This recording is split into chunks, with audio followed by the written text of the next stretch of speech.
Avellaneda. Actualmente se desempeña como consejero del Fondo Fiduciario Regional de Infraestructura Federal.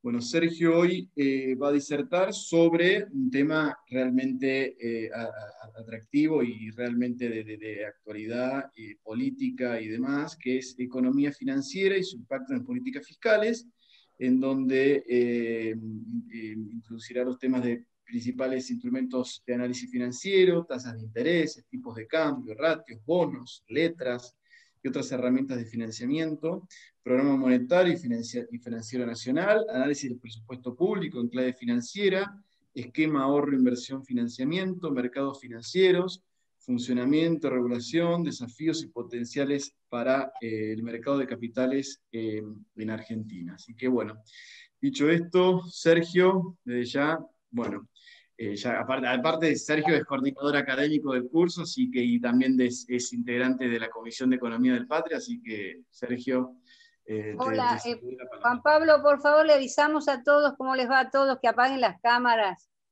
Ah, por gracias, favor. sí, Eso, por favor. gracias. Y los micrófonos también, gracias. Bueno, muchas gracias, por favor, apaguen las cámaras, así no tenemos problema con la imagen y seguir la disertación. Bueno, Sergio, gracias, te doy la palabra. A vos, Juan Pablo. Bueno, en primer lugar, agradecer una aclaración. En caso de que me escuchen un poco cortado, por favor avisen. Así cambio los datos porque, bueno, el tema de internet está un poco volátil como la economía argentina. Así que avisen, por favor, si escuchan cortado en algún momento y cambio los datos. Bueno, general, agradecer a todo el equipo del Patria y a vos, muy en particular a vos, Juan Pablo, porque la verdad que la dedicación que le pusiste al curso viene siendo impresionante y la verdad que me parece que está saliendo un muy buen producto, que están todas y todos muy satisfechos y es en una inmensa proporción un mérito tuyo que te lo pusiste al hombro y agradecerte por haberme invitado.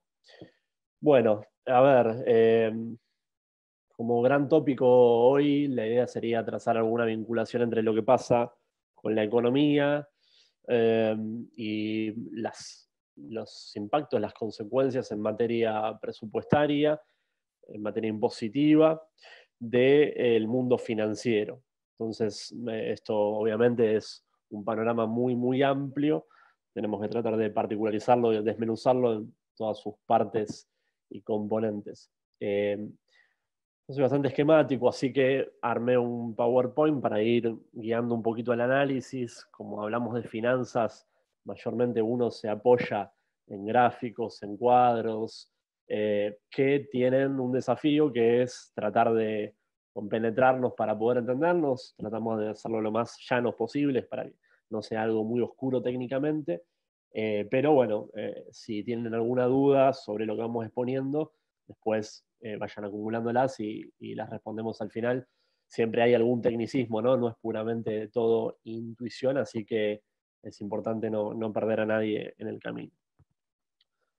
Bueno, vamos a ver si se ve. Ustedes díganme, por favor. Bueno, excelente. Bueno, estos son un poco la propuesta de los tópicos que vamos a analizar. Esperemos que entre todos, yo creo que sí. Corro esto. Bueno, a ver, una caracterización general. Esto es una serie de evolución sobre los flujos de capitales en la economía global. Esto es como un porcentaje del PBI global. Lo que estamos viendo ahí en el gráfico es, bueno, cuál es la proporción, la participación de los flujos de capitales como porcentaje del PBI global a lo largo de varias décadas, desde 1980 hasta inicios de este siglo.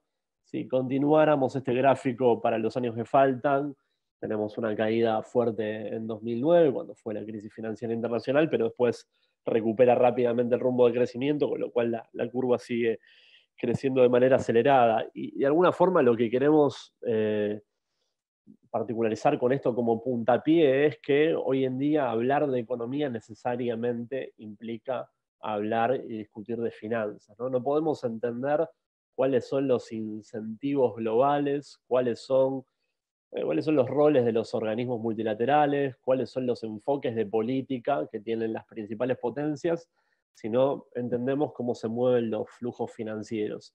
Y eso trae consecuencias al interior de las economías, sobre todo los países en vías de desarrollo, que siempre están un poco más vulnerables a los cambios que se puedan suscitar con estos flujos financieros, ¿no?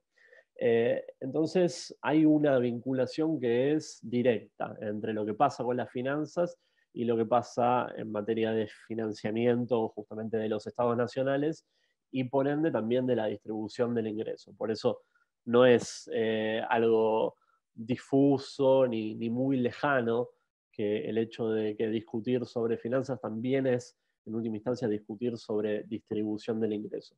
Ese es el primer disparador que me interesa plantear, problematizar. Esto me interesa también hacer este desglose. Esto es un gráfico con una lupa un poquito más chiquita desde inicios del siglo. Lo que va mostrando son los flujos, tanto de personas como capitales, como de intercambio de bienes. Y después hay otra línea que se destaca ahora muchísimo más en la escala en la cual está expresado el gráfico. Todas parten desde el mismo lugar, parten de la posición 100. Y la que más crece es la de los flujos de información, ¿no? Y esto está íntimamente vinculado, porque pensar el desenvolvimiento en los últimos años, ya no desde los 80, sino en lo que va del siglo, de las transacciones económicas globales en la esfera de lo financiero, también es pensar en cómo se dan los flujos de intercambio de información, desde la masificación de Internet hasta los últimos años, las tecnologías más avanzadas, como la tecnología del 4G, ¿no? Que de alguna forma masificó y le imprimió una velocidad enorme a los intercambios de información. Entonces, también incluir esta dimensión. Hoy el problema de finanzas globales también es en simultáneo un problema de cómo los estados manejan la información, quién tiene acceso a la información y cuánto vale esa información. Que viene siendo, y no hay visos de que esto se modifique. Bueno, este gráfico llega hasta 2017, pero si lo viéramos hasta la actualidad, sigue siendo el bloque que más crece. Y por último, como disparador, antes de entrar en algunas cuestiones ya más cercanas a la problemática argentina, ver la dinámica de tasas a nivel global, porque uno lo primero que se le ocurre cuando piensa en las finanzas a nivel global es, bueno, cuánto el mundo hoy está pagando por financiarse, cuánto es el costo del fondeo a nivel global. Esto es un gráfico de evolución que va desde 2012 hasta inicios de este año, donde vemos las tasas, el costo del financiamiento en dos segmentos. Por un lado, en países que están en vías de desarrollo todavía, que es la curva superior, y el costo de Estados Unidos, de los bonos de mediano plazo de Estados Unidos, los bonos a 10 años, y está ajustado por inflación, está expresado ya en términos reales. ¿Qué vemos en el gráfico? Bueno, vemos que estamos en un mundo de costos de financiamiento todavía muy bajos.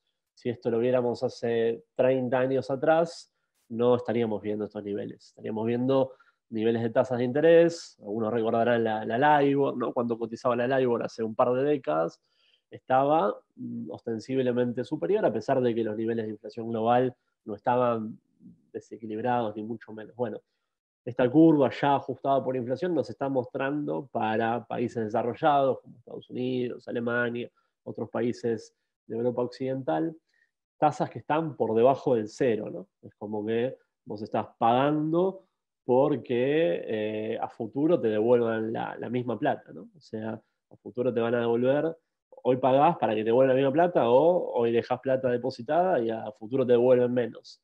Esa es un poco la lógica. Y es algo muy paradigmático, ¿no? Porque acá en Argentina estamos lejos de esto, de hecho estamos muy por arriba de la curva de los países emergentes, que toma un conjunto de países en vías de desarrollo: México, Brasil, Turquía, Sudáfrica, Corea. Pero esto es el predominio a nivel global. Entonces, claro, si el costo de financiamiento está barato, eso tiene una secuela sobre los países que dan una tentación de tasas más altas. Los países que dan oportunidades de rendimientos por arriba de lo que viene manejando el mundo desarrollado en tasas virtualmente nulas y los países en vías de desarrollo en tasas del 2%, el 3% ajustado por inflación. Bueno, las economías que ofrecen un caramelo, una tentación, una manzana prohibida, una tasa de interés más alta, seguramente generan consecuencias y tienen sus riesgos asociados, ¿no? Entonces, ahí nos interesa particularizar lo que pasó con el caso argentino, muy en particular en los últimos años, donde esto tuvo impacto sobre nuestros resultados macroeconómicos y en última instancia siempre sobre las cuentas públicas y también sobre la distribución del ingreso. Bueno, este es un asterisco que me interesa hacer, el de que los problemas a nivel de capitales globales no solamente tienen que ver con los costos que se pagan, sino también con algo que hemos discutido en otros encuentros, que ha particularizado con mucha claridad el doctor Cruz la semana pasada, que tiene que ver con lo que pasa con las jurisdicciones offshore, con las economías o los países poco cooperantes en materia de intercambios de información en materia fiscal y la radicación de empresas en estas plazas, ¿no?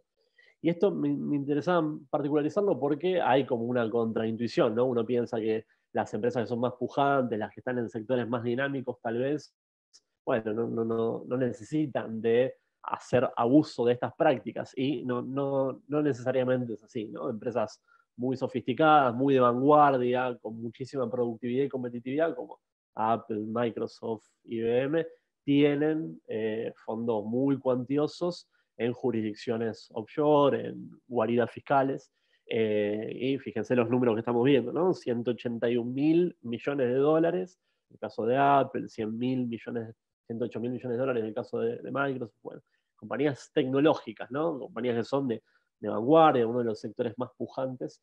Entonces, este también es uno de los desafíos de las finanzas globales vinculado a la integración y al rol que tienen también los países que están en vías de desarrollo, donde cómo competís contra estas condiciones cuando empresas señeras del capitalismo global hoy en día tienen estas prácticas. ¿Cómo haces para impedir que tu capital nacional más de menor escala, con la idiosincrasia local, con los problemas en materia impositiva que hemos charlado en encuentros anteriores, no replique las mismas prácticas distorsivas, ¿no? Generan un daño mayúsculo como hemos charlado el miércoles pasado. Bueno, ¿qué pasa en Argentina en materia de capitales, los riesgos y los problemas? Esto nos muestra, a ver si podemos, yo no sé si llega a ver del todo. Esto lo que muestra son básicamente los fondos que están fuera de los canales formales de las economías, de acuerdo a la magnitud ponderado, obviamente, por la proporción, por las escalas de los países, ¿no? Vemos, por ejemplo, casos como de Brasil, México, Venezuela y Argentina, en la región los casos más graves. Se estima, esto es una estimación de Justice Network, que en Argentina hay cerca de 400.000 millones de dólares que están por fuera de los circuitos formales de la economía. Son capitales financieros que no están detectados, no están tributando, están fuera de la economía. Y esto es un problema mayúsculo, ¿no? Un poco lo que también charlábamos en encuentros anteriores, pero la proporción de esto para Argentina no es lo mismo que el impacto que puede tener en Brasil, que tiene un nivel de reservas suficiente, cuantitativamente muy superior, o sobre México, o sobre China, no sé si llega a ver ahí, China es uno de los países con mayores también problemas de fuga de capitales. Corea del Sur también tiene una porción muy significativa, pero obviamente los descalabros macroeconómicos que genera sobre esas economías son menores que las que genera sobre un país con problemas crónicos como Argentina, ¿no?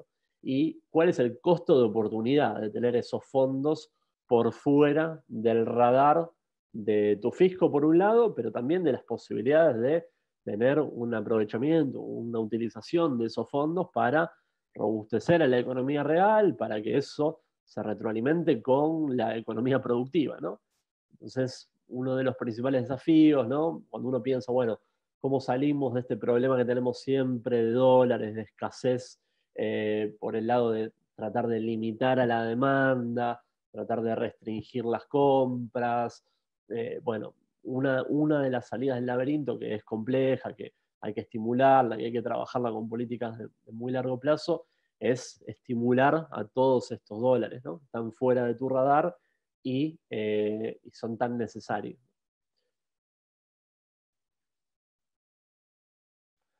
Bueno, pero el problema de fuga de capitales es un mal endémico, como veíamos, no solamente para Argentina, sino para todo el mundo.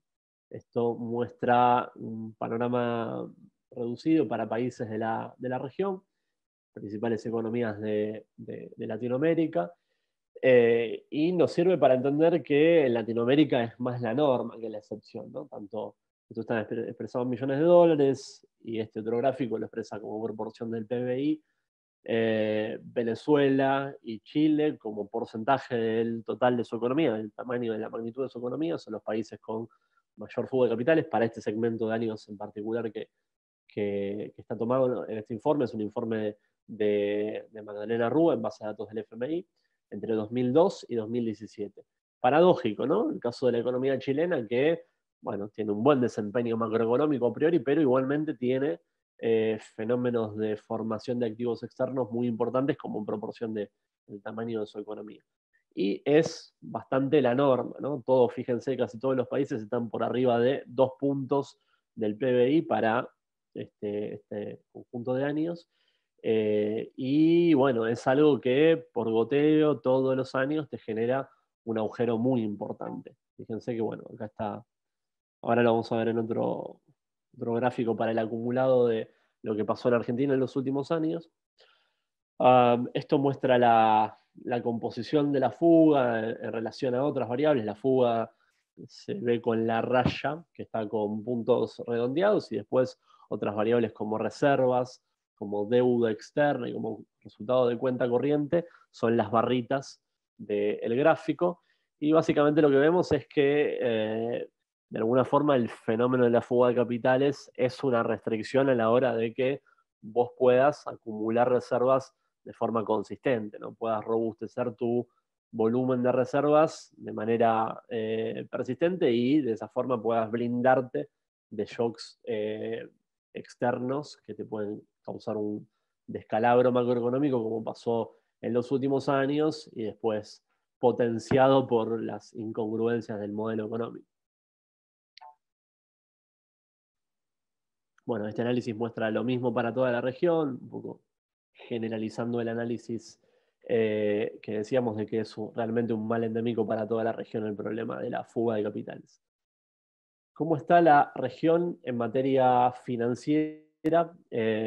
Pensando en el costo de financiamiento y cómo está la solidez financiera hoy día de los demás países de la región.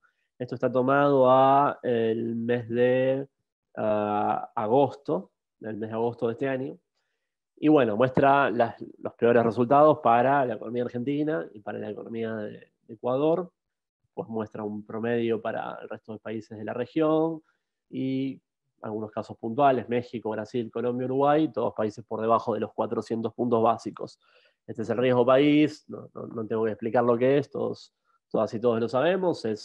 Técnicamente es un diferencial entre la tasa de interés que paga Argentina por financiarse y la que paga Estados Unidos, la que paga Ecuador por financiarse y la que paga Estados Unidos. Esto nos diría que es sobre los bonos del Tesoro de Estados Unidos, que en términos nominales deben estar pagando un punto, entre un punto y 2 puntos anuales.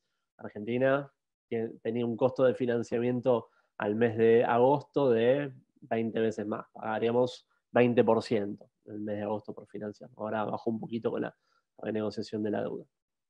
Pero bueno, ¿qué es lo que nos marca esto? Teníamos una restricción muy severa. Ahora vamos a ver el gráfico de evolución del riesgo país a lo largo de los últimos años. La verdad es que esto es una espada de Damocles, ¿no?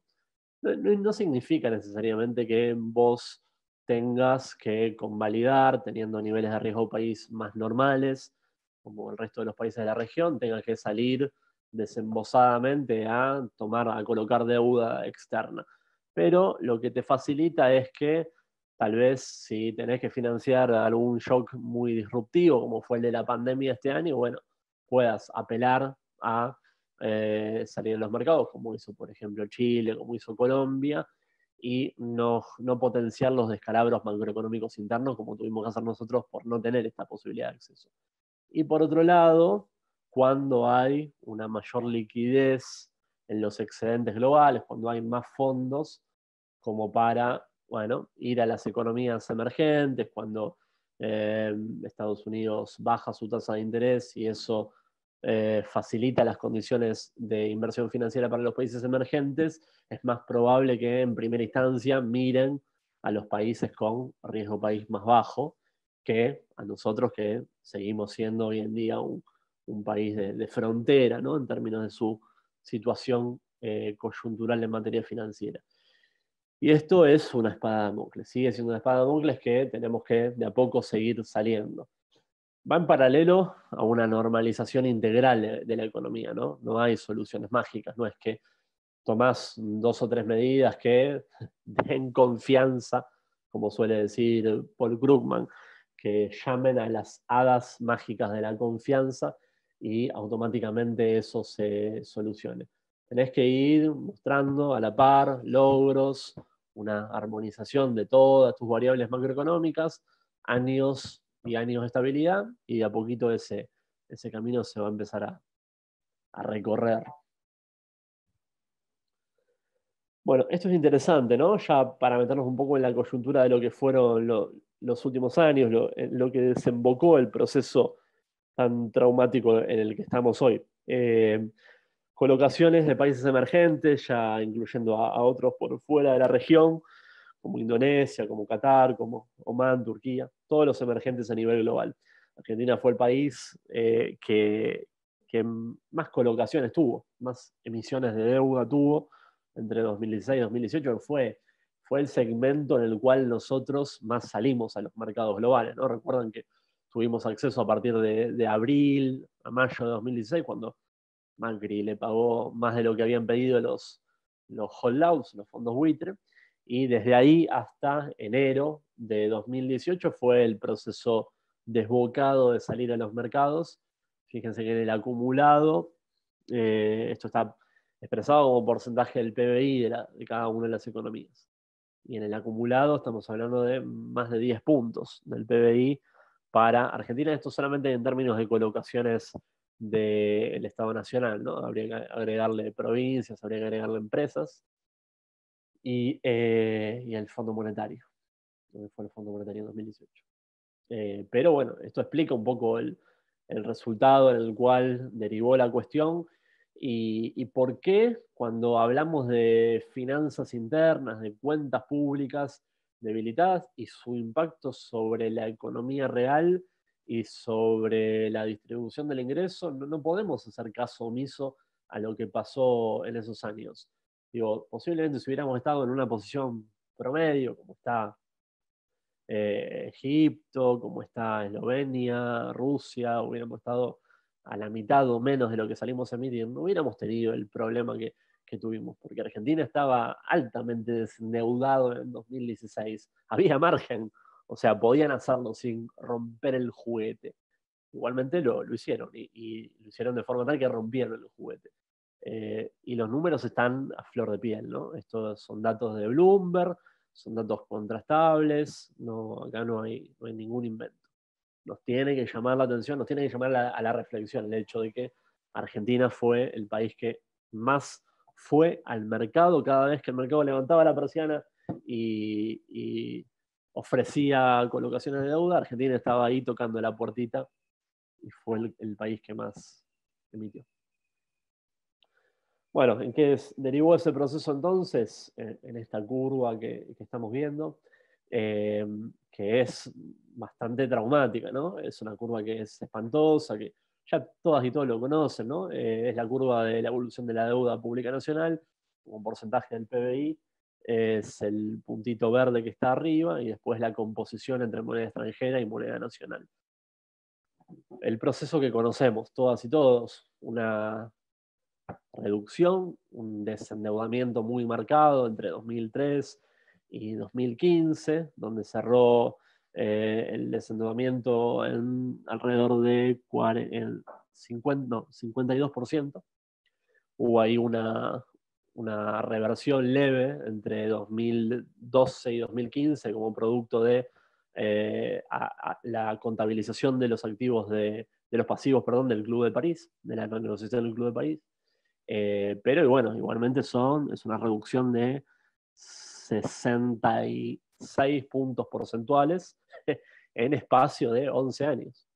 66% como porcentaje del PBI fue la reducción de la deuda. Impresionante. Y bueno, en esos años la aceleración de nuevamente el proceso de endeudamiento, cerrando en 2019 en 90 puntos del producto de deuda total, volviendo a los niveles más altos superando a 2005, entre 2004 y 2005. Entre el 118% del PBI de 2004 y el 80% de 2005. Ahí nos dejó Macri el regalito que en parte empieza a revertirse a partir de esta renegociación que se acaba de cerrar hace unos meses. Bueno, esto para marcar simplemente que el proceso no fue solamente nacional, el proceso tuvo su correlato en las provincias y también en las empresas. No lo incluí, me olvidé, pero sacó un informe muy interesante del Banco Central hace una semana donde marca cómo se dio también el proceso de endeudamiento de parte del sector privado, empresarial, corporativos, principalmente empresas de porte medio y de porte grande, que también es la contracara de lo que hoy estamos viendo, ¿no? Porque parte de la cancelación de deuda y el hecho de que hoy no estamos pudiendo acumular reservas para ganar en solidez financiera es producto de que las empresas hoy están cancelando parte de esa deuda, ¿sí?, que adquirieron en los años preliminares. Las provincias todavía no, lo que están haciendo es renegociando, pero las empresas sí están cancelando. Porque aparte, bueno, están alineados los incentivos, ahora lo vamos a charlar, desde el punto de vista estrictamente financiero, para que las empresas lo hagan, para que las empresas cancelen. Entonces, digo, todo el daño que le hace integralmente el descalabro financiero a tu macroeconomía y después, en última instancia, a tus cuentas públicas y a los resultados en materia socioeconómica de haber tenido una gestión financiera tan desequilibrada en los últimos años, tan poco sensata, tan poco comprensiva, tan como si no hubiera mañana, ¿no? Digo, esta figura del financiamiento de una campaña política en 2018, 2019, me parece que es lo más gráfico, lo más ilustrativo, ¿no? Como si el Estado terminara con una elección. Así que bueno, el proceso también tuvo su correlato en provincias y en empresas.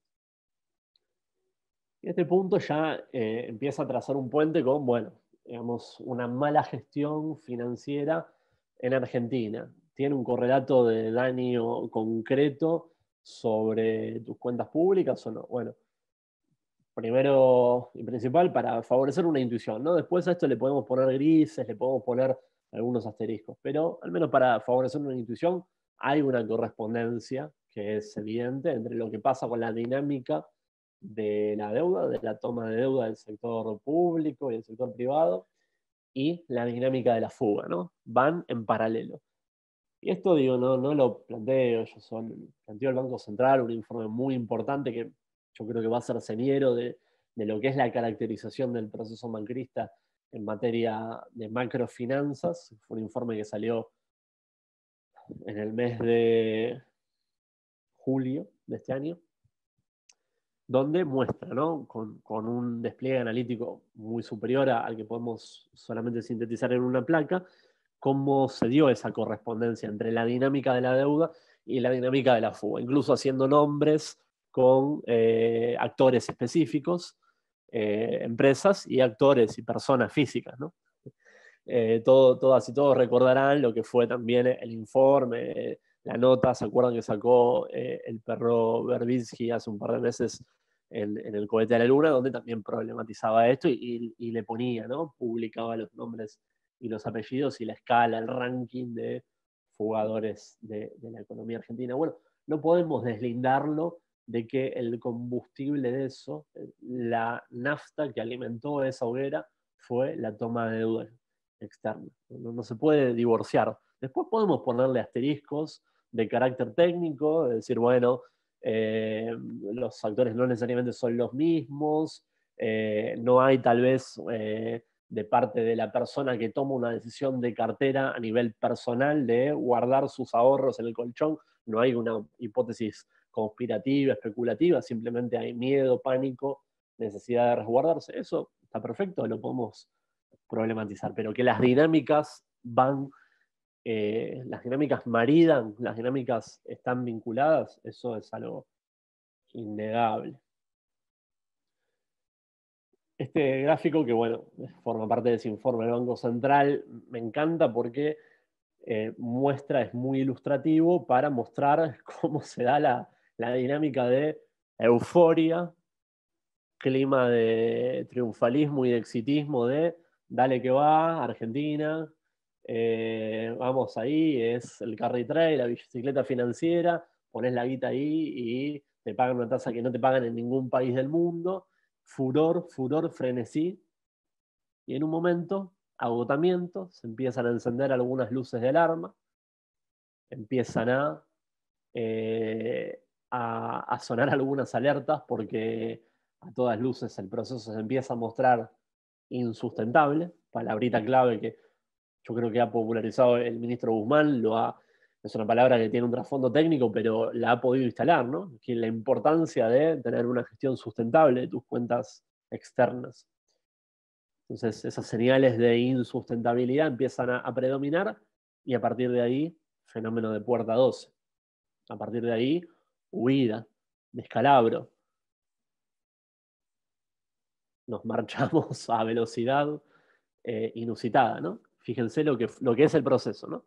Ingreso de capitales especulativos hasta abril de 2018 y a partir de ahí es un alud, es como una bola cayendo por una montaña de la salida de capitales. Esto es el segmento de capitales golondrina. Gente, esto ni siquiera son títulos públicos no es solamente títulos públicos de deuda, es eso, pero principalmente son fondos especulativos que vienen a hacer la bicicleta financiera. Es lo que hoy está haciendo tanto daño en las cotizaciones de dólar. Ahora, en breve lo vamos a charlar eso. Este gráfico, recuerden cuando en unos minutitos charlemos lo que está pasando con el dólar y sus consecuencias obviamente fiscales y sus consecuencias sobre la macro en general. Este es el gráfico que fundamenta lo que viene pasando con el dólar. Es muy fuerte, ¿no? O sea, es realmente muy, muy, muy importante. Esto llega hasta el mes de agosto de 2019. Ven que ya en ese punto se vuelve negativo. Es la partecita de abajo donde ya, digamos, la salida se vuelve negativa. Si siguiéramos ese gráfico, hasta la actualidad se vuelve ya muy negativo, ¿no? El año que falta, el año y 3 meses que falta, sigue siendo muy negativo. Hoy ya el fenómeno de puerta 12 ya es un aluvión, ¿no? Entonces, es realmente me parece muy ilustrativo ahora. Veremos ustedes qué les parece. Bueno, ¿qué pasó para contrastar un poco con lo que fue la gestión de estos primeros meses? Todavía no pasó un año, ¿no? Qué increíble, hemos renegociado, hemos podido levantar la deuda con los privados en un espacio menor de un año, ¿no? Cuando otros procesos históricos, el caso Grecia, el caso Ucrania, el caso Turquía en los 90, han demorado mucho más en renegociar sus deudas. Bueno, este es el gráfico un poco uno de los que sintetiza el gran logro de la renegociación de la deuda, cómo se pudieron comprimir los vencimientos, no se llega a ver muy bien eso, pero las barras negras muestran el perfil de vencimientos que vos tenías previo a la renegociación con los bonistas privados, y las barras celestes muestran cuál es tu nuevo perfil. No solamente que es menos pesado, porque tenemos en esta década, 37.700 millones de dólares de alivio, sino que también está mejor distribuido. Entonces, ese es uno de los grandes logros de lo que fue esta renegociación de deuda, y ahí volvemos a apelar a esa palabrita que ha popularizado y tiene tanta sustancia, ¿no? La palabrita de la sustentabilidad. Esto se parece mucho más a un perfil que vos puedas solventar, ¿no? Cuando llegues a los años de mayor acumulación, de a poco, ya tenés que haber llegado con una macroeconomía más estable, con tus finanzas públicas equilibradas, ya con logros mucho más ostensibles en materia socioeconómica, sociolaboral, de manera tal de que vos puedas presentar tasas de crecimiento económico normales, habituales para el mundo de los países emergentes, y estas barras celestes no sean pesadas, no te sea complejo tener condiciones aún mejores para volver a refinanciarlas. Bueno, un poco otro de los puntos de síntesis de lo que fue el proceso de renegociación de la deuda, si lo quisiéramos sintetizar, bueno, que muchas veces, tal vez con este gráfico, la contracrítica que nos hacen es, vos lo que estás haciendo en realidad es patear el problema para adelante, no estás solucionando nada. Bueno, no, mentira. Si queremos dar una medida objetiva, técnicamente objetiva, que es totalmente incontrastable, es mostrar la tasa de interés promedio que paga cada una de las curvas, la que se pagaba previamente a la renegociación y la que vamos a pagar ahora. Pasamos del 7% promedio a una donde estamos pagando 3,1% por estos nuevos bonos que hemos emitido, ¿no? Después del canje de la deuda. Es una baja impresionante. De hecho, son bonos que pagan una tasa de interés acorde al riesgo país de los países emergentes que habíamos visto antes.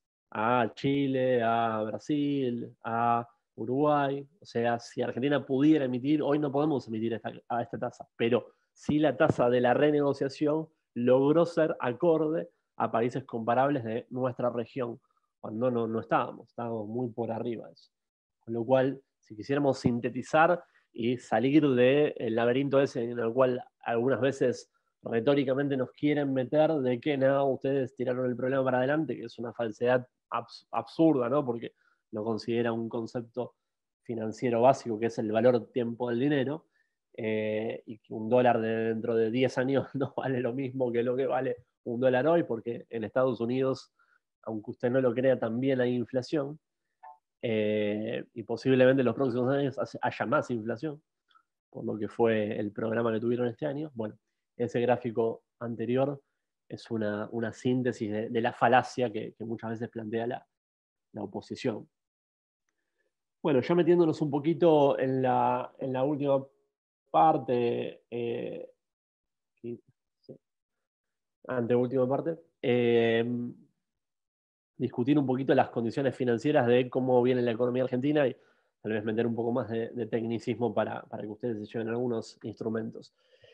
Tal vez han escuchado, esta no fue tan popularizada, pero sí la ha nombrado varias veces el ministro, su secretario de Finanzas, todo el gabinete económico, del aspecto de la recomposición de la curva de tasas en pesos, la recuperación de la curva en pesos de la economía argentina. ¿Qué significa esto? Bueno, básicamente es el hecho de decir, vos tenés diferentes fuentes sobre las cuales podés fondear tu presupuesto de gasto público. Podés hacerlo con emisión, lo cual obviamente no es del todo sano, genera expectativas negativas, operaciones mediáticas, eso genera un mal clima económico en general, te pasan factura, bueno.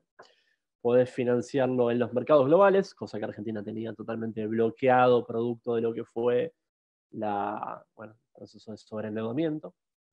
Podés financiarlo con impuestos, sería la forma más sana, teniendo una holgura presupuestaria en materia de tus recursos, sobre todo con el encuentro que tuvimos con Fecho Iníguez y Alejandra. Bueno, en ese encuentro habíamos visto lo debilitada que estaban las cuentas públicas en materia de ingresos tributarios, en gran medida por la pandemia, pero en realidad ya venía con una caída consistente en los 2 últimos años de la administración de Mauricio Macri, donde la recaudación ajustada por inflación venía bastante debilitada. Y la última fuente es la de poder financiarte, pero en el mercado interno. Poder hacer un programa financiero, que se llama un programa financiero, a partir del cual vos puedas colocar deuda de corto plazo o de mediano, o en una mejor hipótesis de más largo plazo, pensando en 5 años, 10 años, y de esa forma captes captes toda la liquidez que está en la economía, que tal vez está ociosa, o tal vez es liquidez que es, en vez de ociosa, es viciosa, porque es liquidez que te puede presionar sobre el dólar, sobre los dólares paralelos, y vos puedas captarla. Entonces, de esa forma, estás financiando tu política de gastos de una manera sana, porque son fondos que tiene el Estado Nacional, los va a devolver sin lugar a dudas, y de a poquito podés ir bajando la tasa de interés, incluso podés ir dando señales de tasa de interés para ir mostrándole al mercado financiero cuál es el horizonte al cual vos querés que confluyan las variables monetarias y financieras en la economía. Juan Pablo, ¿me están escuchando bien? Porque me veo un poco cortado. ¿Me escucha bien? Perfecto, Sí, excelente, Sergio, clarísimo. Bien. Entonces, ¿qué es lo que ocurrió en los últimos meses? Bueno, uno de los principales logros, de nuevo, no muy masivo, porque es un concepto un poco técnico, fue la recomposición de la curva en pesos, ¿no? Del financiamiento, de la posibilidad de obtener financiamiento en nuestra propia moneda y a tasas más sostenibles de acuerdo a nuestras posibilidades, ¿no? Porque si tuviéramos que pagar el 85% que pagaba por las LELIQs San Leris en el mes de septiembre de 2018, estamos en un problema. O si tuviéramos que pagar, después fue bajando, pero nunca terminó de llegar a niveles sostenibles. Cerró en 63%. Cerraron la gestión ellos en 63%. Bueno, tenés que pagar 63% nominal de tasa, estás en un problema. Bueno, esta recomposición de la curva, estas curvas, ven ahí una amarilla, una azul punteada y una más celestita. Es como a lo largo de, se ven unos, sobre todo las curvas lo que hacen es peinar a los puntos que muestran los diferentes bonos, no importa el tecnicismo, es un poquito oscuro esto, pero lo que muestra es a lo largo de los meses cómo se fue recomponiendo la posibilidad de que vos ganes autonomía financiera como para poder captar esa liquidez en el mercado y a tasas sostenibles, a plazos que sean consistentes con tu programa financiero. Y eso es muy, muy importante.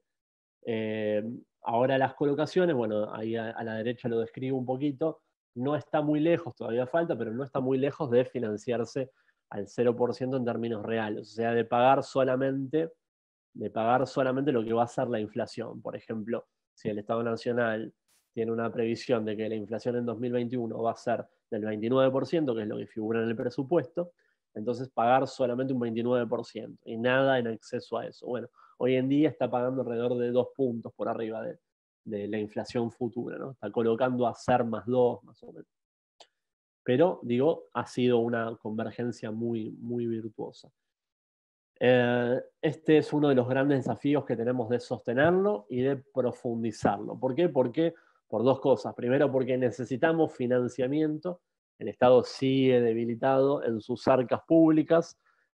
Seguimos teniendo más necesidades de desarrollar gastos. ¿Por qué? Gastos de inversión pública, porque la pandemia, porque necesitamos cumplir con las promesas electorales, porque hay muchas asignaturas pendientes que obviamente todo implica un desembolso y todavía, obviamente, la actividad va recomponiendo, pero no a un ritmo lo suficientemente fuerte como para que no necesites ningún tipo de financiamiento. Entonces hay que seguir profundizando este proceso y Finanzas lo viene haciendo bastante bien, ¿no? Ha sido uno de esos logros que hay que vanagloriarse, ¿no? Porque, y como contraste, ¿no? Me interesa plantearlo esto.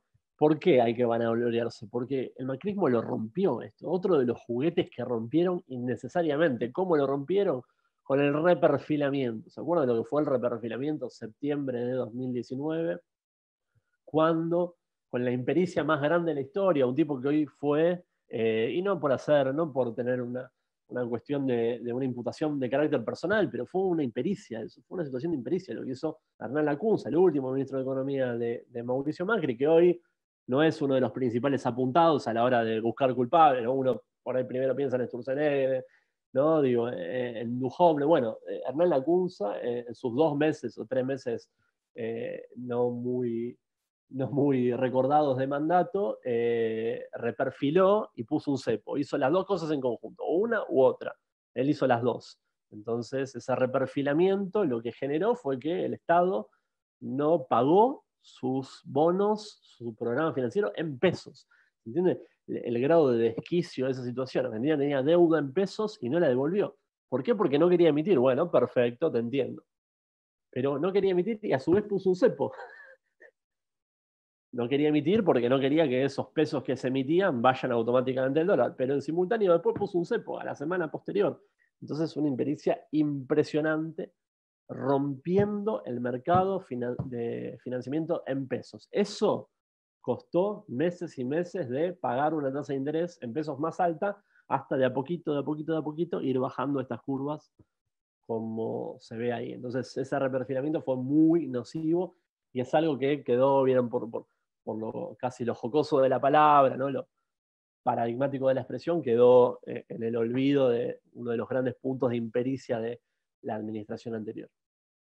¿Qué se está logrando en los últimos meses? Me falta actualizar esto para septiembre y octubre, pero bueno, el proceso se sostuvo, es más, se profundizó en septiembre y octubre.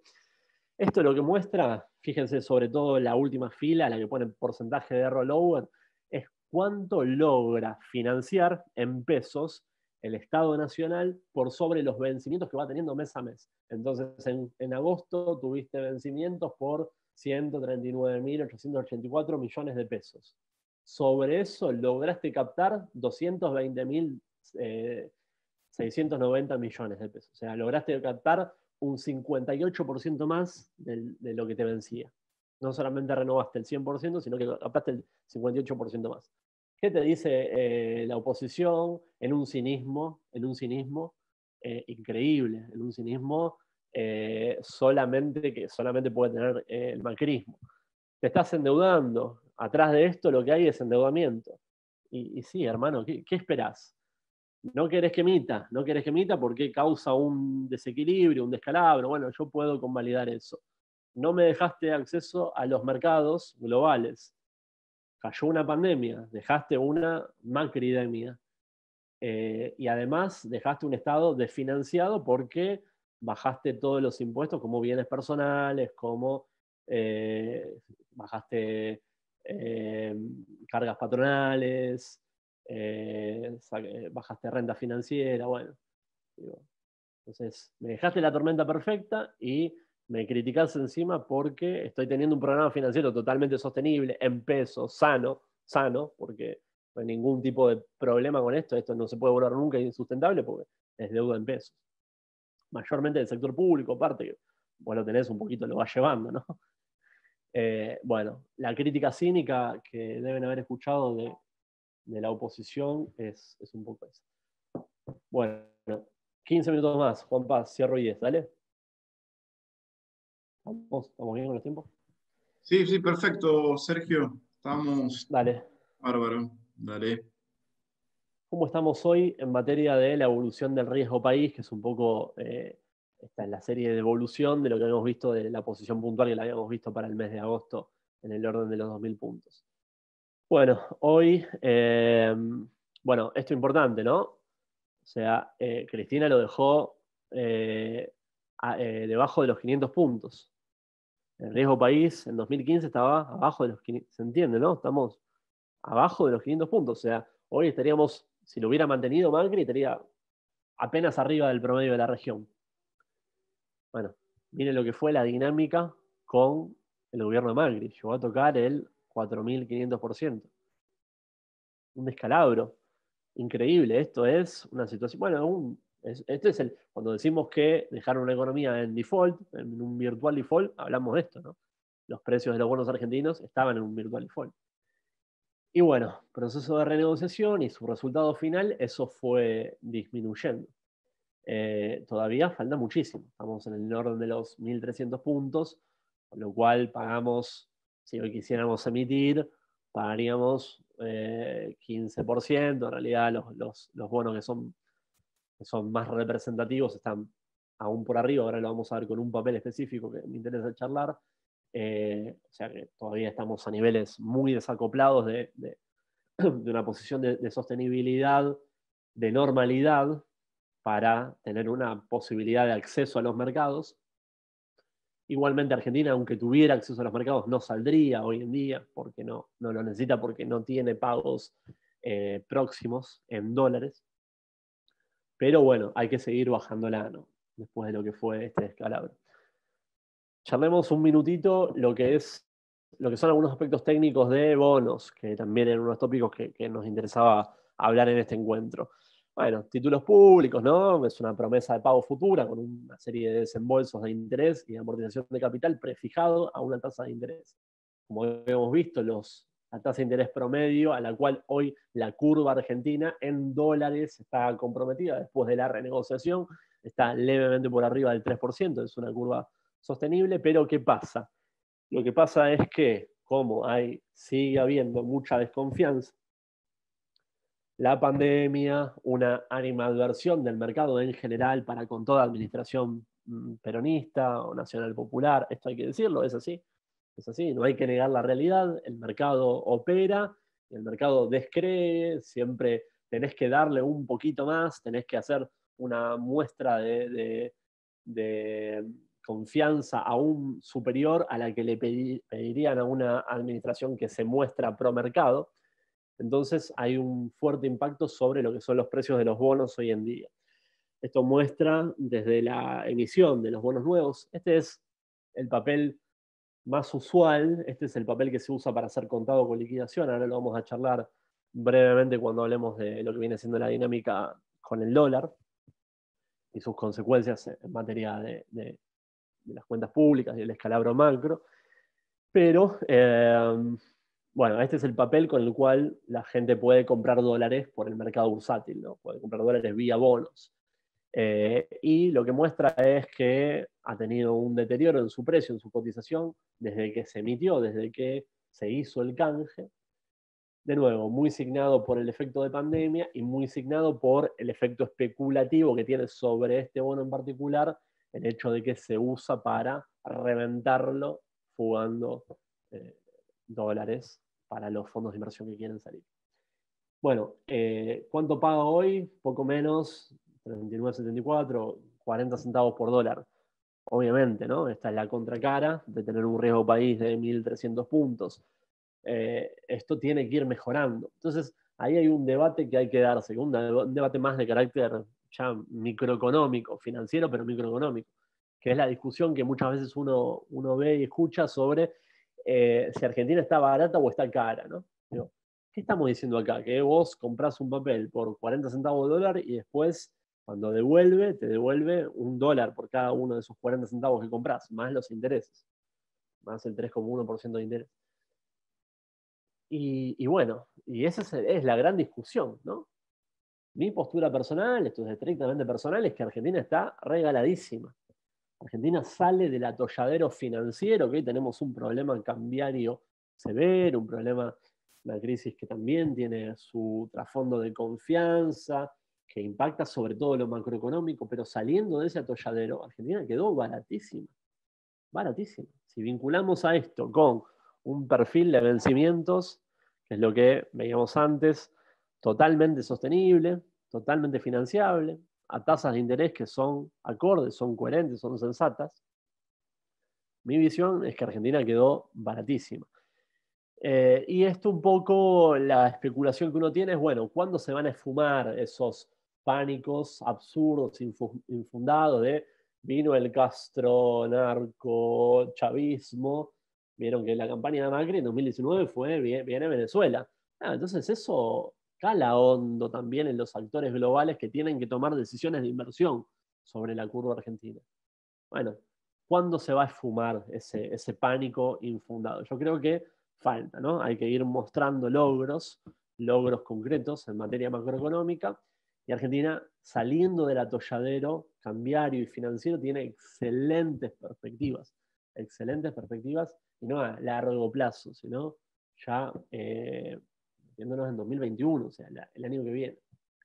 Y grandes oportunidades acá. Yo no doy opciones no doy recomendaciones de inversión, pero yo veo un bono con la macro argentina a 40 centavos por dólar y digo, acá el mercado está priceando mal, acá el mercado está cotizando mal los bonos de Argentina, está subestimando las verdaderas posibilidades de Argentina a mediano plazo. Bueno, un poco para debatir trasfondo y vincular con el leitmotiv de este curso, recaudación tributaria, un poco lo que ya charlaron en encuentros anteriores con el resto de los compañeros, las compañeras, lo que decíamos, ¿no? Un proceso muy endeble, ¿no? Donde, fíjense, no teníamos un aumento significativo de la recaudación desde mayo de 2018. Después, desde junio en adelante, en realidad julio en adelante de 2018, fueron todos caídas.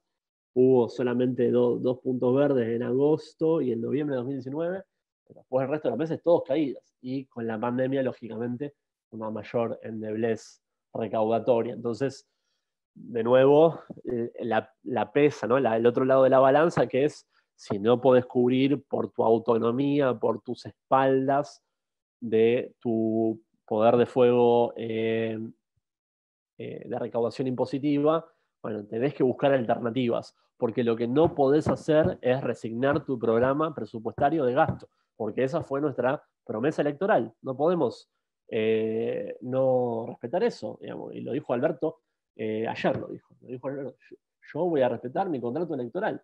Entonces hay que buscar estrategias alternativas. Por eso es tan importante haber recuperado y seguir recuperando esa recomposición de tu posición financiera. Bueno, esto del LELIQ, un poco la contracara de lo que pasa con la curva en pesos. Esta es una de las grandes también, de los grandes regalitos que dejó la administración pasada. Yo digo, en el marco del descalabro de la pandemia, ha sido un logro en sí mismo que no haya aumentado significativamente, ¿no? Ustedes ven un poco, esto está por la escala, ¿no? de cómo está expresado, no se ve del todo bien, ¿no? Pero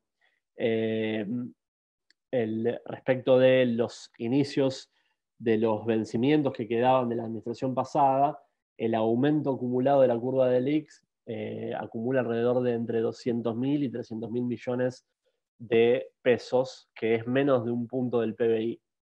Con lo cual no es un aumento tan significativo, entendiendo que esto es la contracara de lo que a su vez el Banco Central ha tenido que emitir este año, porque las opciones para fondear, para financiar el programa más oneroso contra la pandemia, el IFE y el ATP, no salían mágicamente, no salían de abajo de las baldosas, ¿no? Con lo cual ha aumentado poco este stock en función a los desafíos que tuvo presupuestarios del Estado Nacional.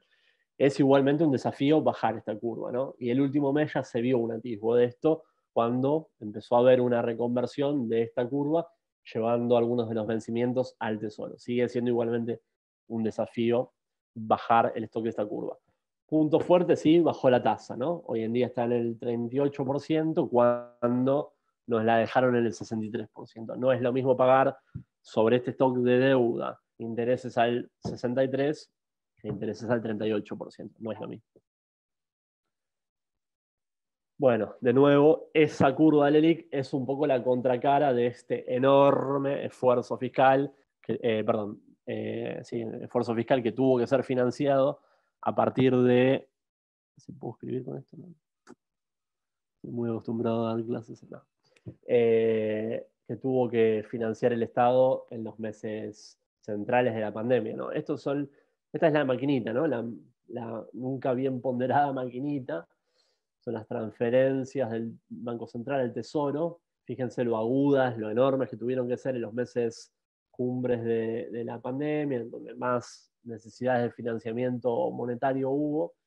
400.000 millones de pesos, en el mes de mayo, en abril 300 y algo, 200 y algo en junio, y después es importante cómo se viene equilibrando, ¿no? Pasan los meses, se viene equilibrando al punto tal de que en octubre, el mes pasado, ya el Tesoro pudo empezar a devolver.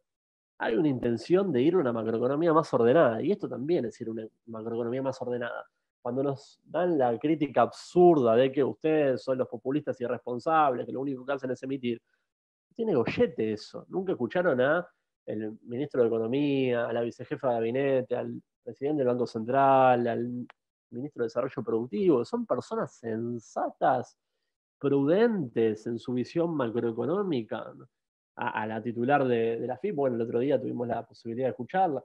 Digo, fíjense, en los hechos apenas hay un poquito más de holgura, porque octubre fue un mes bueno en materia recaudatoria, ya el Estado empieza a normalizar su situación financiera, en particular con el Banco Central.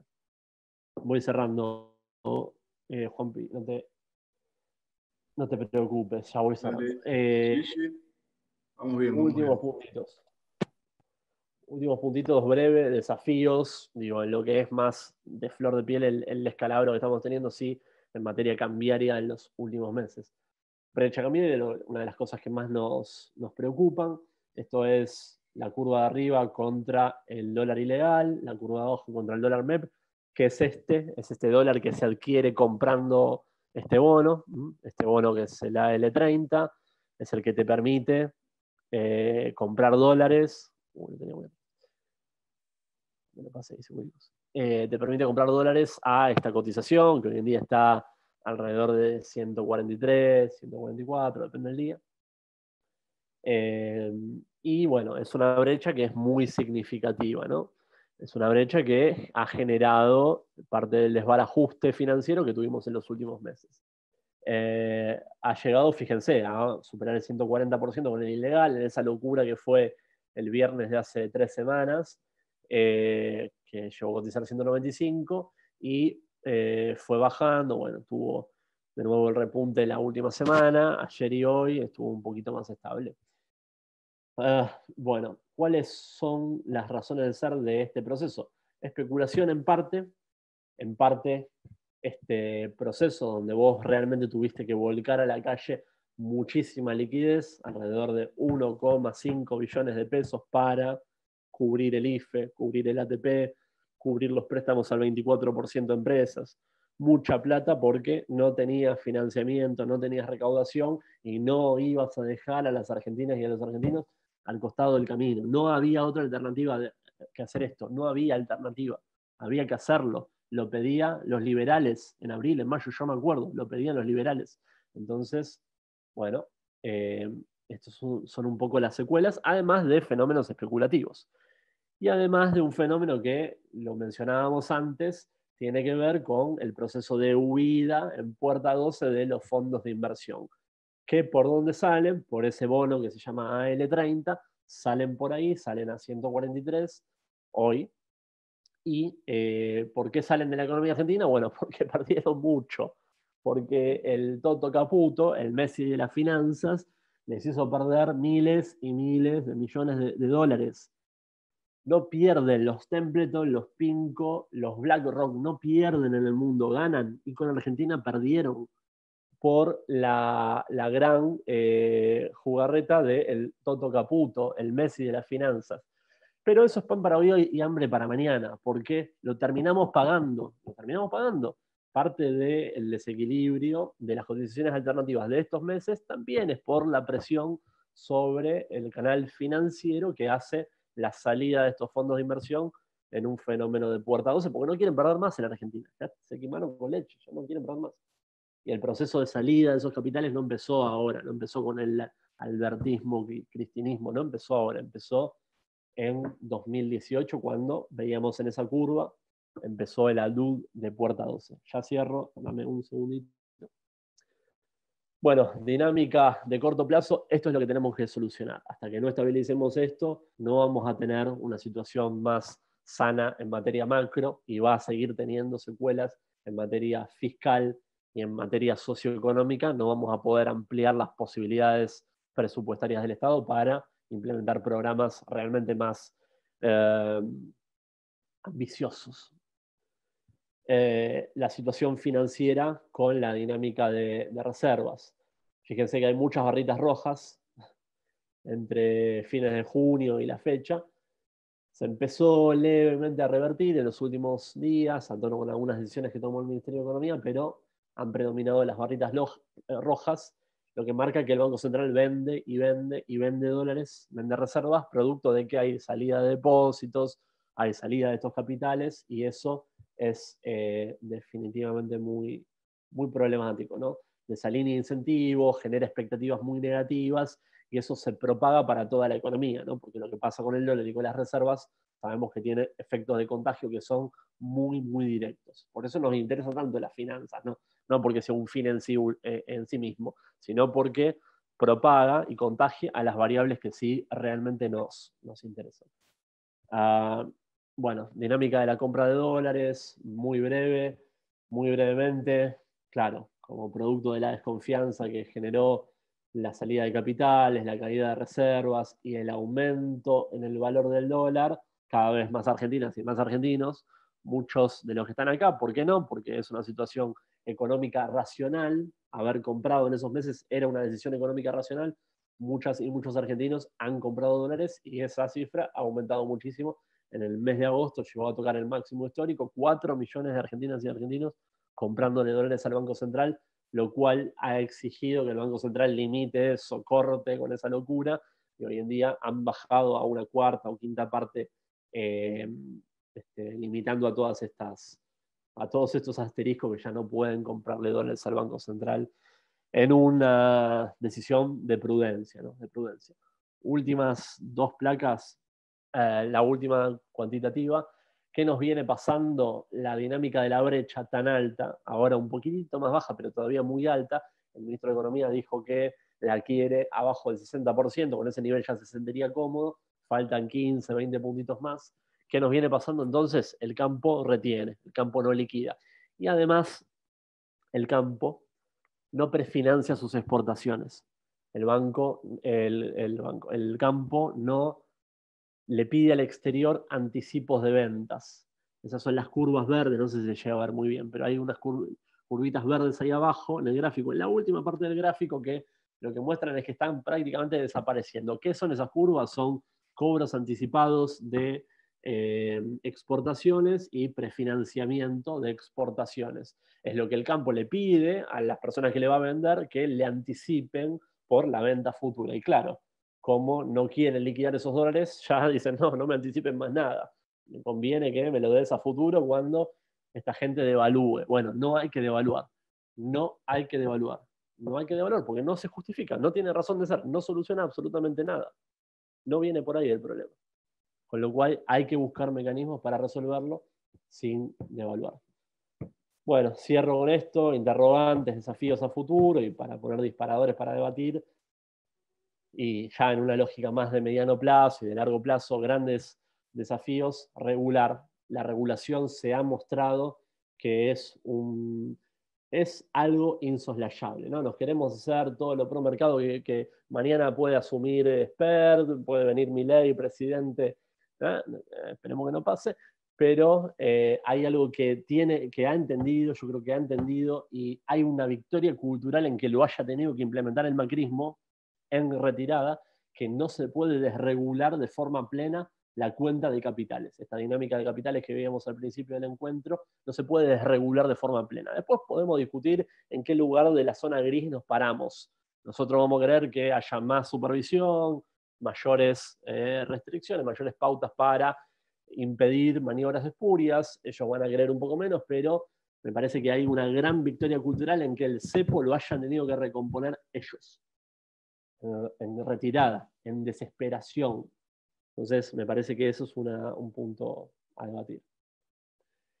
Después, estrategias para canalizar los ahorros de las y los argentinos. Tenemos muchos ahorros. Es mentira que no generemos riqueza. Lo que pasa es que desconfiamos con razón de ser, desconfiamos del Estado argentino por los enormes ciclos de crisis externas que hemos tenido, que han generado crisis macroeconómicas severas que han licuado en muchos casos esos ahorros, ¿no?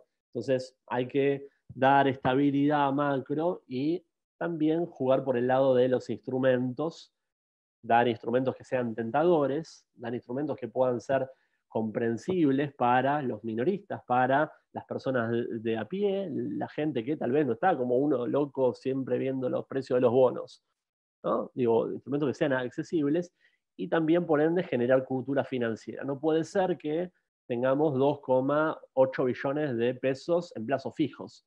los ahorros nacionales en cualquier economía se canalizan vía mercado de capitales, no vía bancos. El banco tiene otra función, no podemos estar canalizando los ahorros con plazo fijo, es un instrumento muy rudimentario. Tenemos que avanzar en generar cultura financiera para que el mercado financiero argentino crezca en volumen y eso pueda canalizarse a la inversión estratégica, a la infraestructura, a el gasto en materia hidrocarburífera, que necesitamos fondeo muy, muy significativo, a la construcción de vivienda, a todos los pendientes que tenemos que son estructurales y que no lo podemos financiar emitiendo. Y por último, una institucionalidad más sólida y de consenso entre todas las fuerzas políticas, de consenso del Estado argentino sobre limitaciones a los procesos insustentables de deuda, ¿no? No lo digo en estos términos, muchas veces genera un poco de debate, un nunca más a la deuda, ¿no? A la deuda insustentable. El proyecto de ley que presentó el ministro Guzmán hace 10 días un poco marca esto, ¿no? Es un proyecto de ley, no sé si tuvieron posibilidad de verlo, donde envía al Congreso un autolimitante para que, si el Congreso lo aprueba, no pueda cualquier ejecutivo, no solamente esta administración, cualquier ejecutivo, tomar deuda en moneda extranjera, en legislación extranjera, y programas con organismos multilaterales como el Fondo Monetario, sin pasar por el Congreso. De modo tal de que vos puedas hacerlo solamente con una anuencia de todas las fuerzas políticas. Vos pasás por el Congreso, bueno, te sometés a las mayorías y minorías de las fuerzas políticas, las fuerzas de la democracia, con lo cual, que elimina eso, bueno, elimina que esos procesos vayan por una ley de presupuesto, ¿no? Donde vos pasás un monto de endeudamiento y después si lo hago por el Fondo Monetario, si lo emito en moneda extranjera con legislación de Nueva York, queda a discrecionalidad pura del Ejecutivo, ¿no? Bueno, se elimina eso, ese margen de discrecionalidad, nos autolimitamos, esperamos que ese proyecto de ley sea aprobado, uno tendría que pensar que va a ser así, y digo, no solo eso, ¿no? Construir una institucionalidad que vaya restando grados de libertad a la hora de emprender estas trasnochadas totalmente neoliberales que lo único que hacen es generar insustentabilidad, generar incertidumbre y esa lógica lamentablemente pendular de las crisis sistémicas que ha sufrido tantas veces la economía argentina. Entonces me parece que son los grandes puntos financieros a debatir de cara a un mediano plazo. Bueno, perdón que me excedí. No, perfecto, Sergio, estamos. Ahí está. Bueno, la verdad, impresionante. Como coordinador eras excelente y como docente también. Felicitaciones, Sergio, la verdad que nos has dado un pantallazo completo, integrador de todo, de toda la situación financiera y a lo largo, bueno, de nuestros años y sobre todo de los últimos, y la comparación de cómo, bueno, nos han llevado de manera insostenible, como dijiste, y otros de a poco están tratando de poner las cosas como corresponden, con un Estado presente y preocupándose por no despilfarrar y estas cuestiones de inconsistencia sobre lo que han llevado, que incluso vos lo mencionaste, que en el último momento no llegaron ni siquiera a poder pagar la deuda que ellos mismos se habían emitido en pesos. Eso yo la verdad que no lo recordaba y bueno, a veces es preferible no acordarse, pero viene bien para tomar conciencia de determinadas acciones.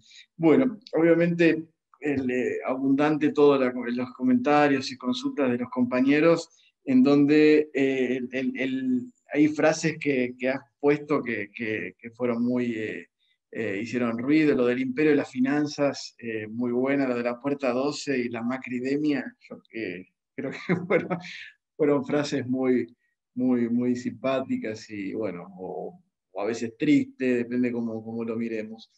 Bueno, con esto de una compañera consulta, sí a raíz de tu frase, si son imperialistas las finanzas y los financistas, o cómo lo conceptualizás. Bueno, a ver, yo tengo que pensar que el capital es ambicioso y es cobarde. A ver, acá no hay romanticismo, no hay amores eh, que sean, infalibles. Lo que hay son incentivos económicos, ¿no? A Macri le prestaron de manera totalmente sobregirada de 2016 y 2018, producto no porque tenía ojitos celestes, ojos de cielo, como le decían, y hablaba bien en inglés, sino porque pagaba una tasa de interés y daba oportunidades de carry trade impresionantes, ¿no?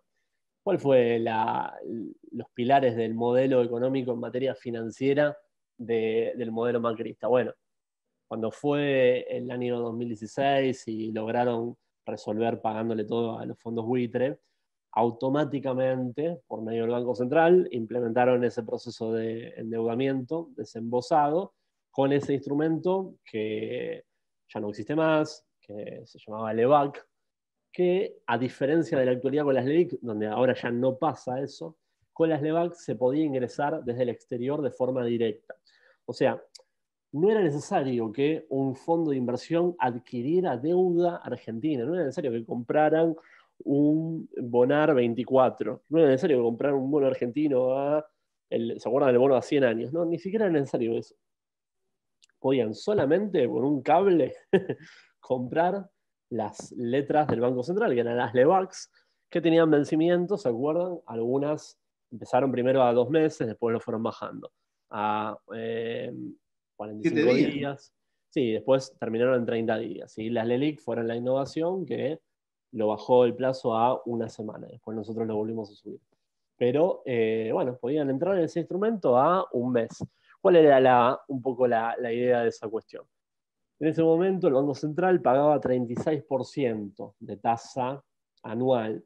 Pensemos lo siguiente, para simplificar. Eso es de TNA 36 de tasa mensual. Hagamos cuentas rápido. Son 3 puntos, es un 3% mensual de TNA. El mundo de TNA, por suerte, te paga 0,1. O sea, estás comparando casi nada, casi cero, contra 3%. Entonces, ¿cuál era la cuestión? La cuestión era, la promesa del macrismo era, mirá, yo te muestro mi curva de convergencia de la inflación y por ende de toda la nominalidad de mi economía. Inflación, tasa de interés y dólar. La inflación va a tener este recorrido porque yo estoy implementando un programa que es el de metas de inflación. Esas metas de inflación empiezan en 2016 con una hipótesis del 25%, después van en 2017 al 17%, después en 2018 al 10% y después en 2019 al 5%. ¿Se acuerdan el más menos 2? ¿No? Bueno, toda la historia de eso. Entonces, claro, digamos, vos lo que estabas diciendo es yo estoy voy a ir ordenando mi economía. Por ahora te estoy dando una tasa de interés alta, pero porque a futuro eso se va a ir normalizando. Claro, vos tenías una tentación enorme para entrar a Argentina, porque imagínate, si un mes el dólar se corría a cero, vos entrabas el día 1, te pagaba a lo largo del mes 3%, y si ese mes el dólar se movía a cero, salías al final del mes y te llevabas 3% cuando el mundo te paga virtualmente cero. ¿Está bien? Aparte, gente, digamos, no nos chupemos el dedo, ¿no? Con mucha connivencia entre los que garantizaban la trayectoria para esas variables nominales, para el dólar, para la tasa de interés, y esos actores globales que entraban en esos instrumentos, ¿no? El Toto, si había algo que no tenía, era un pelo de tonto, ¿no? Entonces, bueno, este mes vamos a mover el dólar tanto, ¿no? Vamos a llevar al dólar por este sendero, este otro mes por este otro, ¿no? Entonces, ese fue el gran pilar, no fue una cuestión de enamoramiento producto de que Argentina les empezó de un día al otro a gustar la carne argentina y la pampa húmeda y las montañas del Cuyo. Y digo, cuando pensamos en el imperio de las finanzas es eso, ¿no? Capitales globales que se mueven de acuerdo a incentivos son encarnizados, ¿no? Tienen unas dinámicas que son predatorias incluso, porque así como te puede generar un descalabro cuando salen, cuando entran también te puede generar un descalabro. Porque imagínense una economía como la nuestra, que te entren, como vimos en la primera parte de esa curva del gráfico rojo, te entran de un año al otro 15.000 millones de dólares de capitales golondrina. ¿Eso qué hace? Bueno, genera una abundancia de dólares donde el dólar empieza a estar barato. Y fue lo que nos pasó en la última parte de 2016 y 2017. ¿Se acuerdan? De 2017 fue un año donde fue una suerte de DM2, ¿no? Y Taparica estaba muy barato y Miami también estaba muy barato. ¿Y eso por qué era? Por la abundancia de esos dólares especulativos, esos capitales golondrina que sobreabundaban. Entonces, así como te hace a futuro un agujero enorme en tus cuentas macro, también te genera una situación de ficticia tranquilidad cuando ingresan de manera no genuina, porque si ingresaran esos capitales financieros, porque tu economía crece, porque muestra mejores perspectivas, hasta porque tuviste un shock de recursos naturales, de vaca muerta, se demuestra que tiene el doble de reservas probadas que lo que pensaba. Bueno, listo, te entran capitales financieros porque va a haber un correlato entre la inversión real y la inversión financiera que va a fondear a eso real. Bueno, digo, el capital es encarnizado y es cobarde, ¿no? Lo que decíamos y lo que mostraba me parece muy ilustrativo ese gráfico. Así como entra, pájaro que come, vuela y después no hay tutía. No importa que te llames Mauricio Macri o Expert o como te llames, se van, chau, se toman el palo. Y realmente fue muy acelerado ese proceso de salida de capitales que empezó en el gobierno de ellos, ¿no? Empezó en el mes de abril de 2018.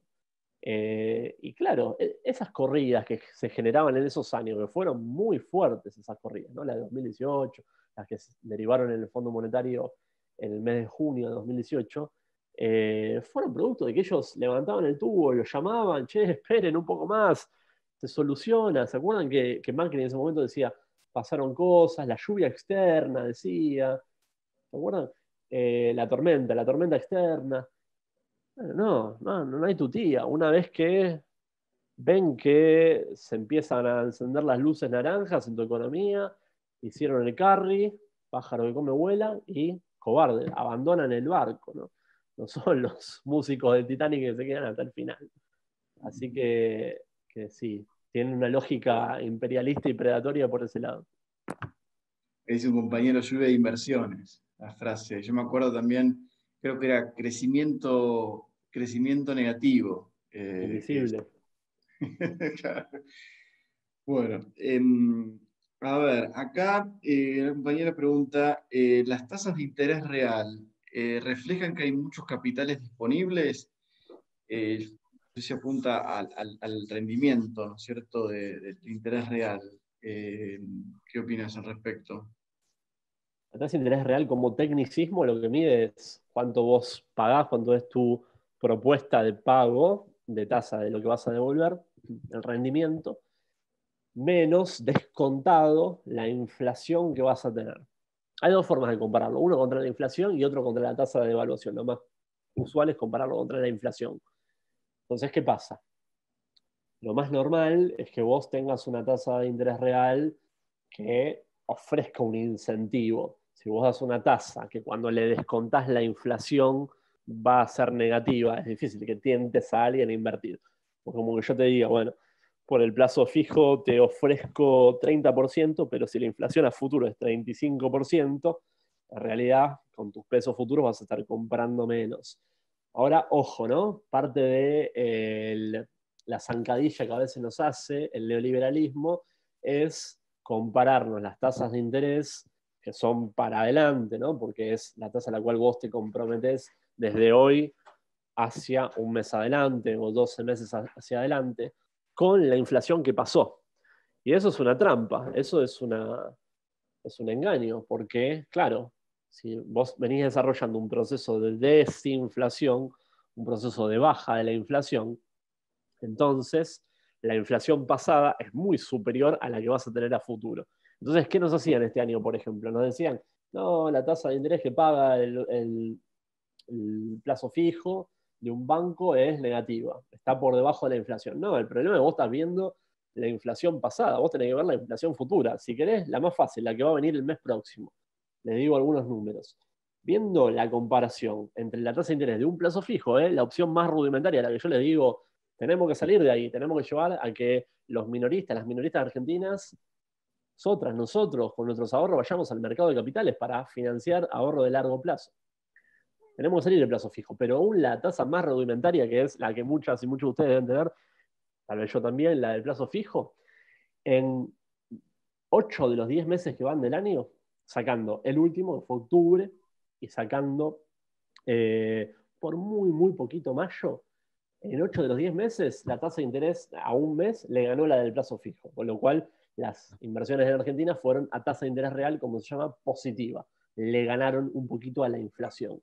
Ahora, bueno, ojo, ¿no? No es tan directo que eso te desincentive a ir al dólar. No es que porque vos le das un 0,3 por arriba de la inflación, eso hace que las argentinas y los argentinos dejen de ir al dólar. ¿Por qué? Porque al dólar lo vemos todos los días en los diarios y en la tele y nos queman la cabeza con eso y en parte hay una parte de razón porque es la fiebre que muchas veces muestra enfermedades de fondo de la economía argentina. Bueno, eso termina calando hondo en las y los argentinos y muchas veces, a pesar de que me pongas la tasa que me pongas, voy a cada uno de mis ahorros que yo tenga, los voy a acumular en dólares, lo cual le hace mucho daño a la economía argentina eso, y por ende es uno de los desafíos que tenemos de tratar de llevar los incentivos a canalizarlo para el lado del mercado de capitales y el ahorro de largo plazo en moneda local. Perfecto, sí. Y de eso después más adelante hay otras consultas sobre los aspectos de inversión. Claro, o sea, lo que planteas es lógico. A veces uno piensa, claro, ver cuánta es la inflación pasada, pero para ver la tasa real o efectiva que va a ser un plazo fijo, te tenés que ver de acá para adelante. Claro. Hola Judith, ¿cómo estás? Muy bien, muy bien. Lo quería llevar a otro tema, así que terminá con las preguntas y veo que le quiero, no con otro tema, algo que mencionó, pero lo quería profundizar un poco. Pero Bueno, si dale. con las preguntas, te dejo con las preguntas. Bueno, dale, sí, como vos quieras, Judith, si querés. Acá, bueno, a ver, tenemos una que no sé si apunta a lo del riesgo país, que dijiste que dice si es más interesante o invertir en empresas que en países emergentes. Yo no sé si la pregunta apunta a fomentar o el tema de la industria, la productividad o adquirir títulos de países emergentes, que por lo que vos estabas comentando, Sergio, obviamente tienen rentabilidad, lógico, siempre más, porque al ser más riesgoso, supongo, tiene más ventajas financieras que otros. No sé si la pregunta apunta a eso. ¿Qué piensas al respecto? Bueno, a ver, en términos generales, poniendo el foco solamente sobre Argentina, hoy esto que decía que es una valoración muy propia, ¿no? Porque otro analista financiero, mayormente hay una correspondencia, ¿no? Entre los que pensamos, los que tenemos una sensibilidad oficialista y los que piensan los que tienen una sensibilidad opositora.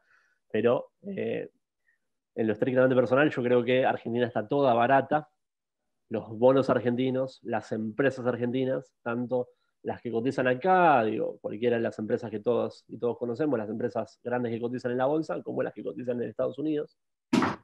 Está todo barato, todo lo que sea equity y bonos de Argentina están muy baratos. En la región, obviamente, las rentabilidades son mayores a lo de los países desarrollados, pero muy menores a las de Argentina.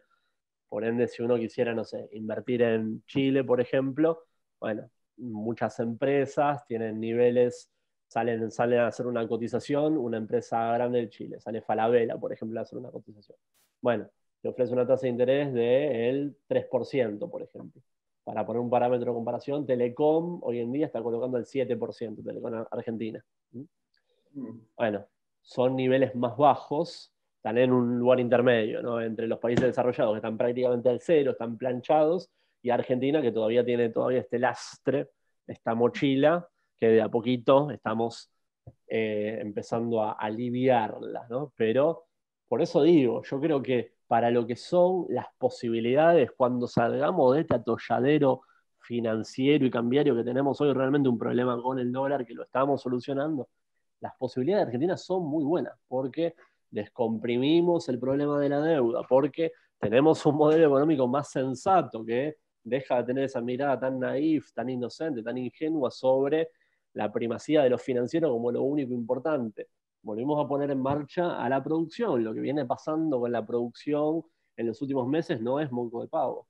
Viene creciendo muy fuerte la industria y en particular la atracción de la construcción, ¿no? Como primer caballito de batalla. Yo creo que la perspectiva a mediano plazo, saliendo de, ¿no?, de esta trampa de arena en la que estamos, producto de esta herencia, son muy buenas. Así que yo creo que en comparación a lo barato que está Argentina, es difícil encontrar a otro país de la región. Sí, ahora te doy la palabra a Judith, complementando lo que vos decís, ayer creo que salió un informe del INDEC donde dice que ya la capacidad instalada de la industria ya superó el 60%, y creo que estábamos haciendo un comparativo, ya estábamos en valores superiores a lo que lo había dejado el macrismo. Así que esperemos que sea el inicio del crecimiento de la industria, que bueno, que es un crecimiento genuino y no meramente especulativo. Bueno, Judith, metete cuando quieras, no sé si tenías alguna... Mira, yo quería más que nada retomar el tema del proyecto de ley sobre limitaciones, sobre los límites de endeudamiento externo, que lo mencionaste al final. Me parece que si estamos hablando de medidas estructurales a mediano y a largo plazo, es un proyecto interesante. Yo, si bien no lo leí completamente, quería preguntarte si está incluido el tema del régimen penal en relación a los delitos contra el orden económico, a través de multas o lo que sea, bueno, sí, o algún mecanismo que esté incluido en el Código Penal. ¿Está esto en el proyecto? Judith, buenas tardes. No. Ay, no te saludé, Sergio, perdón. No, yo no te había saludado. No. A ver, es un proyecto muy sencillito que consta de 2 artículos y son estos 2, ¿no?, que charlábamos antes. Uno de la limitación de la posibilidad, la discrecionalidad plena de tomar deuda en los mercados internacionales en moneda extranjera, lógicamente, para el Estado Nacional, sin pasar por el Congreso, y la de cerrar programas como el del Fondo Monetario sin pasar por el Congreso. Son solamente esos 2 artículos. Yo entiendo que es un poco un primer mojón, ¿no?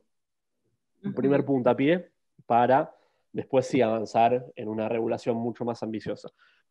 Parte de la cual la tenés que pasar por el Congreso, por aspectos lógicamente de carácter penal, bueno, en el caso que vos mencionabas, o de carácter impositivo, en el caso de que vos lo vincules con la esfera de lo tributario. Y otra parte vos la podrías regular por disposiciones directamente de parte de algunos organismos, ¿no? Por ejemplo, alguna limitación para el segmento de empresas, directamente lo podrías regular por el Banco Central, poniendo una normativa más rígida, sin necesidad de pasar por el Congreso, ni que hablar sin necesidad de reformar la Carta Orgánica. Y también son necesarias, ¿no? Pero me parece que dar ese primer puntapié es importante, con un primer denominador común que a todas las fuerzas políticas les sea difícil rechazar, ¿no? También teniendo en cuenta lo que fue la actitud de las fuerzas opositoras, un poco con la cola entre las patas, ¿no?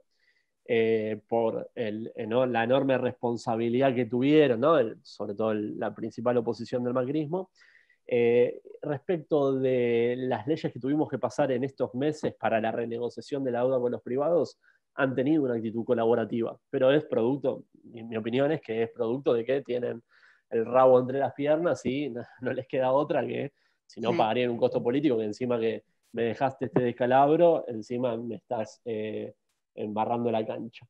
Pero después hay otras normativas. Yo creo que el Banco Central, por ejemplo, podría avanzar en todo lo que es el segmento empresas, para habilitarle a las empresas a que puedan salir a los mercados internacionales en moneda extranjera, bueno, que tengan que tener el viso del Banco Central.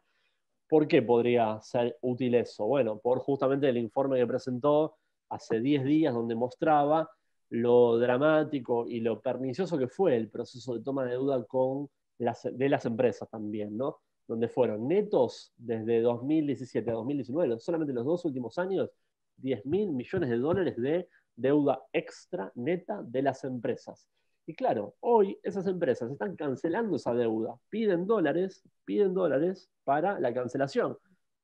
Pero ¿por qué la tomaste antes? Porque era barata y te decían, nada, sí, dale que va, endeudate que no pasa nada, es joda. Bueno, y al no tener esas restricciones, hoy lo estamos pagando eso también. Entonces me parece que tal vez sin necesidad de una legislación tan ambiciosa, el siguiente paso podría ser avanzar por la normativa de algunos organismos como AFIP, como el Banco Central. Pero no, en este proyecto que presentaron solamente esos artículos. Sin duda, bueno, cuando estuvo la solicitud al acuerdo del FMI, que muchos de nuestros diputados y senadores pedían, ¿cierto? Los políticos pedían que pase por el Congreso y obviamente ni bolilla nos dieron y creo que ni siquiera iban los ministros a dar explicaciones. Así que sin duda yo Es un comparto. problema eso. Claro. Porque ellos ahí usan el argumento, yo no sé tanto de cuestiones más de carácter de derecho constitucional, ¿no? Pero entiendo que el argumento que usan es, bueno, la autorización para emprender un programa con el Fondo Monetario o salir a tomar deuda en los mercados está dada por la autorización de deuda en presupuesto, ¿no? En presupuesto se presentan las planillas de financiamiento, tanto en pesos como en dólares, y en ese programa está implícito. Después la ejecución, cómo se termina efectivizando eso, es voluntad del Ejecutivo. Eso es un problema, porque un programa con un organismo multilateral de crédito implica también tener un diálogo de condiciones. Es lo que estamos debatiendo hoy, con el miedo que tenemos de que en la renegociación que tenemos que hacer, que estos cínicos encima nos están diciendo, vuelven al fondo. Sos un caradura, ¿cómo vas a decir que están volviendo al fondo? Oye, le demos 44.000 millones, ¿qué querés? Que pateemos el tablero y digamos afuera del mundo. Estamos yendo porque tenemos que pagarle lo que vos nos dejaste. Bueno, digo, esos programas muchas veces implican condicionalidades y esas condicionalidades no pueden quedar bajo la estricta discrecionalidad de un gobierno de turno, ¿no? Por eso me parece tan importante salir de esa, digamos, de esa argucia técnica que tienen algunas veces de contrarrestar por el lado de no, desde el derecho constitucional no hay ninguna ilegalidad, y salir por el lado de la política, ¿no? Del despropósito que implica políticamente tener ese tipo de actitudes en el manejo del Estado. Clarísimo. Bueno, acá un compañero pregunta, vinculado a esto, que el FMI, si el acuerdo con el FMI permitirá emitir deuda para financiar proyectos de inversión. Yo trataría de no verlo nunca más el FMI. Para eso está el BID, nosotros tenemos otros organismos multinacionales que me parece más serios que nos podrían llegar a otorgar financiamiento, ¿no? Sí, producto de la génesis. El Fondo Monetario no es una institución cuyo stock de cuotas partes de sus países miembros tenga el propósito en su carta orgánica de financiar proyectos de infraestructura, emprendimientos de obra pública, energéticos, de hidrocarburos, no, para nada. Solamente tiene el propósito de fondear para equilibrar momentos de desbarajustes de carácter presupuestario, situaciones de algún agujero que tengas financiero, por ejemplo, porque te quedaste descalzado por un par de años, tenés vencimientos que si vas al mercado te van a cobrar en ciertos años una tasa mucho más alta, entonces usás eso como de stand, ¿no? Como si fuera un puente, tiene un propósito puramente financiero. Como vos bien decías, hay organismos volcados al desarrollo. Nosotros estamos teniendo un muy buen diálogo y buenos resultados con la CAF, con la Corporación Andina de Fomento, con el BID, como vos bien señalabas, y bueno, otras instituciones multilaterales, incluso bancos de desarrollo regionales y bancos de desarrollo de países desarrollados, justamente, para la redundancia, que nos están prestando para fondear, ¿no? Sin ir más lejos, no sé, por ejemplo, hay provincias que toman recursos directos de programas de fondos contracíclicos como el de Kuwait. Países que tienen excedentes financieros y le prestan a provincias o a países de economías emergentes que tienen que hacer infraestructura, no tienen que cubrir gasto corriente, sino que tienen que hacer una mega obra para mejorar la competitividad de su sector productivo. Bueno, con esos organismos tenemos muy buenos resultados. Nos prestan, les devolvemos, las tasas son bajas, se dan buenos cumplimientos de las metas acordadas. Así que eso viene bien y se va a seguir profundizando. Bien, ahora yendo a las políticas de inversión que comentaste, que consultan, ¿qué áreas considerás o qué áreas considerás que hay que desarrollar para generar ingreso de dólares en la economía? Bueno, o ingreso, o sea, un crecimiento económico, ¿no es cierto? Porque esto de la economía bimonetaria que menciona Cristina también en la carta, o sea, esto sacarme un poco la cabeza de pensar tanto en dólares, vivir de lo nuestro, ¿no? Bueno, definitivamente infraestructura, ¿no? Por las características, ya diría, de carácter geográfico y de recursos naturales de nuestra economía. Nosotros tenemos muchas potencialidades a la hora de poder industrializar la producción primaria, agregar valor en origen, pero estamos en un atolladero importante a la hora de sacar la producción. Entonces, proyectos como el Corredor Bioceánico, ustedes han escuchado seguramente varias veces a Alberto y a los gobernadores de Neuquén, de Mendoza, de San Juan, hablar sobre esas posibilidades. Después tenemos infraestructura de puertos para seguir desarrollando, que es muy importante. Seguramente acá algunos o algunas sabrán mucho más que yo sobre la materia, pero hoy tenemos ahí un cuello de botella muy importante, incluso hasta también en materia de nuestra flota comercial tenemos problemas mayúsculos. Y bueno, y después todo lo que es el sector hidrocarburífero, donde es un sector que requiere una inyección de dólares permanente y bastante cuantiosa. Es un sector que para que sea redituable vos tenés que inyectarle todos los años 5.000 millones, 3.000 millones, 10.000 millones de dólares, depende de los precios internacionales, ¿no? Y depende de cuánto produzca Estados Unidos, sobre todo en materia de shale. Y bueno, no siempre las empresas de manera autónoma pueden conseguir ese fondeo, sobre todo con empresas que en los últimos años, por la dinámica de precios, que se acuerdan que este año tuvo su punto más bajo a inicios de la pandemia, donde el petróleo estaba en niveles absurdos, después por suerte rebotó, pero eso requiere una inyección de fondos muy importante. Bueno, hay diferentes estrategias, ¿no? Ensayar programas de coordinación con otras empresas privadas para asociarse, para lograr fondeos de ese lado, poder hacer también emisiones, colocaciones de parte de las mismas empresas. Muchas veces empresas como YPF tienen acceso al mercado a un valor incluso más bajo que el soberano, que Argentina como país, como Estado a nivel nacional.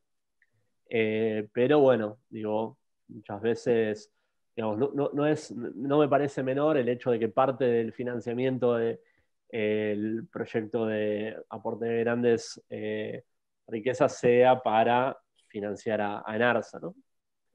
Que, bueno, marca a las claras el propósito de orientar los fondos al financiamiento en infraestructura, en sectores claves como son los energéticos y los hidrocarburíferos. Buenísimo. Sí, Guillermo también hace la misma consulta de dejar cómo cambiar la cabeza por el tema del dólar. Después hay otros compañeros que también. Y acá José Héctor consulta qué opinión, bueno, un poco también te iba a consultar a ver qué pensabas de lo que salió del horno hace unas horas del proyecto a las grandes fortunas que se aprobó en diputados. Acá piden comentario al respecto. No, a ver, tiene la excepcionalidad del momento en el cual estás pasando. No, esta administración, desde su sensatez, desde su coherencia y lógica desde el punto de vista económico, seguramente no hubiera pasado una iniciativa como esta en un año de normalidad. Digo, vos podés hacer una reforma tributaria a partir de la cual vayas ganando en progresividad. Bueno, no lo voy a explicar en este curso, donde justamente se ha ahondado en este aspecto, ¿no? La importancia crucial de ir ganando en progresividad, en una lógica de equidad vertical, a partir de la cual personas con mayor capacidad contributiva aporten más al sistema impositivo. Pero eso lo haces desde un diseño integral, ¿no? Desde cómo haces tu ingeniería tributaria. Ahora, esto no es eso, esto es algo puramente excepcional, algo que se hace con el propósito de recaudar en una emergencia. Entonces, ¿pasarías un proyecto como este en un año de normalidad? Seguramente no. Tenderías a una mayor progresividad por otros métodos, por ejemplo, mejorando la estructura de bienes personales, mejorando la estructura para ganancias para personas, dándole aún más progresividad, bueno, con una alícuota extra o pensando en algún proyecto de impuesto a la herencia, bueno, estrategias para hacerlo más progresivo. Ahora, esto es puramente excepcional. ¿Es el mejor gravamen? Definitivamente no. O sea, tiene sus falencias, tiene sus cuestiones de carácter técnico, pero es una emergencia. No hay forma de financiar. Lo que tenemos que hacer, porque definitivamente tenés compromisos con la población, con los 45 millones de argentinas y de argentinos, que no lo podés dejar al costado del camino, y no tenés otras fuentes de acceso. No podés seguir emitiendo porque realmente lo que pasó en el mes de octubre mostró los limitantes de acudir a ese mecanismo como única herramienta. No tenés acceso a los mercados globales como hizo Chile, como hizo Colombia, con lo cual tenés que sacarlo a algún lado. Lamentablemente es así. No lo hubiéramos hecho en un año de normalidad, pero en este año es lo mejor que puedes hacer. Tal cual. Más descriptivo que el cartel que pusieron compañeros ayer, aprovechando, saludando a todos en el Día de la Militancia. Decían que había un cartel gigante que pusieron frente al Congreso que decía, si la excepción es la riqueza, bueno, que la regla o el régimen o el aporte sea solidario para todos y todas que contribuyan con unos porcentajes ínfimos que sin duda van a ayudar. Obviamente, como vos decías, o sea, no va a cubrir todo porque la recaudación, lógico que no va a poder cubrir todo lo que falte, pero que sin duda va a ayudar y el destino está bien especificado en el proyecto, donde está bien especificado a dónde se va a atender, a qué sectores se va a atender. Así que sí, tal cual me sumo a tus comentarios. Sergio, bueno, ya estamos finalizando. Hay muchos comentarios de agradecimientos que después te los vamos a hacer llegar, que no está Gabriela, que siempre es la encargada para hacer ese, no sé, Judith, si querés también sumarte, pero bueno. Sí, no, está buenísimo. Yo lo que me estoy apuntando son cosas para el cierre del curso, porque en realidad estuve mirando ahí en el chat y hay como algunas inquietudes de varias cosas que después las podemos charlar para ponerlas. Por ejemplo, dicen cómo se va a implementar, pero que más que nada que la cuestión de cómo, sino porque cómo son los mecanismos, porque evidentemente hay mecanismos que todavía tenemos que encontrarle la forma de transmitirlos, ¿no? Los mecanismos para la recaudación y demás. Así que bueno, está bueno que nos vayamos apuntando cosas. Creo que otra cosa que me apunté también es por qué insistimos tanto con el tema del equilibrio fiscal.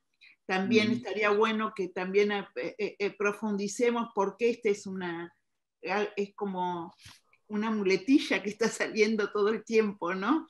Bueno, nada, eso, pero sí, estuvo fantástico, y eso que yo me perdí la primera parte, pero esos cuadros que pasaron son muy significativos y muy importantes, sí. Sí, sin duda, Sergio, bueno, darte las gracias, ya finalizando, no sé, Mari, si querés después prender las cámaras, y bueno, excelente la exposición, y bueno. Quiero decir que bueno que, siendo la anteúltima clase, todavía estemos casi 100 personas. Fantástico. Muy bueno. Sí.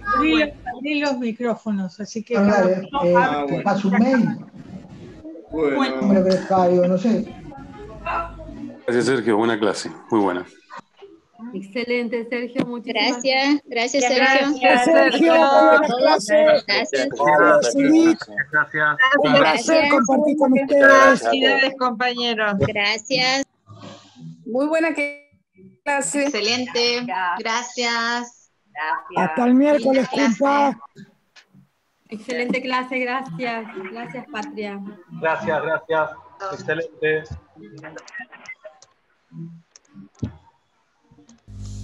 Gracias al equipo, que hoy tuvo que sudar hoy el equipo. tuvimos unos problemitas técnicos, pero